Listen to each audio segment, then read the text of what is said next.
આમ આદમી પાર્ટીના નેતા માનની શ્રી ચૈતરભાઈ વસાવા ના બાબતમાં અમારા બધા ધારાસભ્યો અને સાથે સાથે કોંગ્રેસ પક્ષના પણ ધારાસભ્યો, તમામ ધારાસભ્યો વિપક્ષના ડેલિગેશનના સ્વરૂપમાં માનનીય મુખ્યમંત્રી સાહેબને રજૂઆત કરવા માટે ગયા.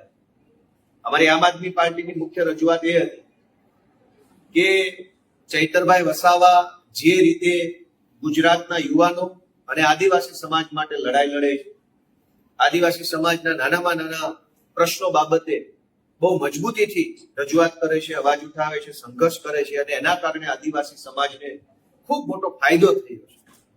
અને આદિવાસી સમાજને ફાયદો થાય છે માટે આદિવાસી વિસ્તારોની અંદર ચૈતરભાઈનું પ્રભુત્વ ખૂબ વધી રહ્યું છે. અને ચૈતરભાઈનું વધતું પ્રભુત્વ રોકવા માટે ભાજપના નેતાઓ દ્વારા, ભાજપની સરકાર દ્વારા એમની ઉપર ખોટા કેસો કરવા, મોટી મોટી કલમો લગાવી દેવી, એમની વિરુદ્ધમાં ખોટા ષડયંત્રો કરવા, આ પ્રકારનું તાનાશાહી ભર્યું વલણ, આ પ્રકારની દ્વેષયુક્ત કાર્યવાહી ચૈતરભાઈ ઉપર થઈ રહી છે એ બાબતનો મજબૂત વિરોધ કરવા માટે અને એ સિવાય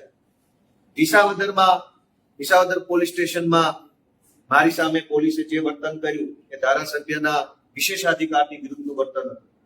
એટલે મેં વિશેષાધિકારને લઈને મૌખિક રીતે માનનીય મુખ્યમંત્રીશ્રીને રજૂઆત કરી. આ સિવાય પાટણના ધારાસભ્યની સામે પાટણના ચીફ ઓફિસર જે રીતનું વર્તન કરી રહ્યા છે એ બિલકુલ અયોગ્ય અને ગેરબંધારણીય વર્તન છે, ધારાસભ્યના પ્રિવિલેજની વિરુદ્ધનું વર્તન છે, એની પણ રજૂઆત મેં કરી. આમ વિરોધ પક્ષના ધારાસભ્યોની સામે અને વિશેષ રૂપમાં અમારા ચૈતરભાઈ વસાવાની વિરુદ્ધમાં જે રીતે સરકારી તંત્ર ખોટી રીતે, દ્વેષપૂર્ણ રીતે, મનસ્વી અને એકતરફી રીતે ભાજપના ઈશારે કામ કરે છે, એ આવી કાર્યવાહી બંધ કરી દેવી જોઈએ, તાનાશાહી બંધ કરી દેવી જોઈએ, વિરોધ પક્ષોને દબાવવા માટેની કોશિશ ન કરવી જોઈએ. ખાસ કરીને જ્યારથી આમ આદમી પાર્ટી ગુજરાતની અંદર ખૂબ મજબૂતીથી આગળ વધી રહી છે ત્યારથી ભાજપ વાળા આમ આદમી પાર્ટીથી ખૂબ ચીડાયેલા રહે છે અને એટલે સત્તાની તાકાતથી અમારું ગળું દબાવવાની કોશિશ કરે છે કે દબાવવાનું છે નહીં. અમારા કાશ્મીરના ધારાસભ્ય મહેરાજ મલિકની ખોટી રીતે ધરપકડ કરી લેવામાં આવી. શું કામ? કેમ કે આમ આદમી પાર્ટીના ધારાસભ્ય છે અને વિધાનસભાના ગૃહમાં ખૂબ બોલે છે જનતા માટે. ખોટા કેસમાં, વાહિયાત બાબતોમાં આજે અમારા ધારાસભ્યની ધરપકડ થઈ ગઈ. પણ કાશ્મીરમાં અમારા ધારાસભ્ય ચૈતરભાઈ વસાવાની ધરપકડ કરેલી છે. આજે જ અમારા દિલ્હીના ભૂતપૂર્વ ધારાસભ્ય અને પાર્ટીના દિલ્હી રાજ્યના અધ્યક્ષ સૌરભ ભારદ્વાજના ઘરે ઈડીના માણસો મોકલવામાં આવ્યા. એના થોડાક દિવસ પહેલા અમારા બીજા નેતાના ઘરે પણ ઈડીના માણસો મોકલવામાં આવ્યા. આવી રીતે ભાજપ પાર્ટી આખા દેશમાં આમ આદમી પાર્ટીને દબાવવાની, આમ આદમી પાર્ટીના નેતાઓને એનું ગળું દબાવવાની, એમનો અવાજ દબાવવાની, આ ક્રાંતિ રોકવાની કોશિશ કરે છે. એનો અમે સખત શબ્દોમાં વિરોધ કરીએ છીએ.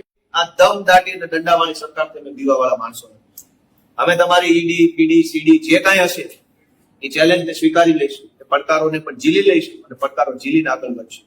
આજે જે રીતે ભાજપ આમ આદમી પાર્ટી પાછળ પડી છે કે કોઈ પણ રીતે આમ આદમી પાર્ટી ખતમ થઈ જવી જોઈએ, તો ભાજપના મિત્રોને જણાવવા માંગીશ કે આમ આદમી પાર્ટી લોકોની લાગણીઓથી, લોકોની મહેનતથી બનેલી પાર્ટી છે. કોઈ એક વ્યક્તિની કે સંસ્થાની પાર્ટી હોત તો ખતમ થઈ શકે, પણ કરોડો લોકોના દિલની સંવેદનાઓથી બનેલી પાર્ટી છે. એને સત્તાની તાકાતથી ખતમ નથી કરી શકાતી. અમે ભાજપના આ તાનાશાહી ભર્યા વલણનો સખત કડક વિરોધ કરીએ છીએ અને એની સામે સંઘર્ષ કરીને લડતા રહીશું.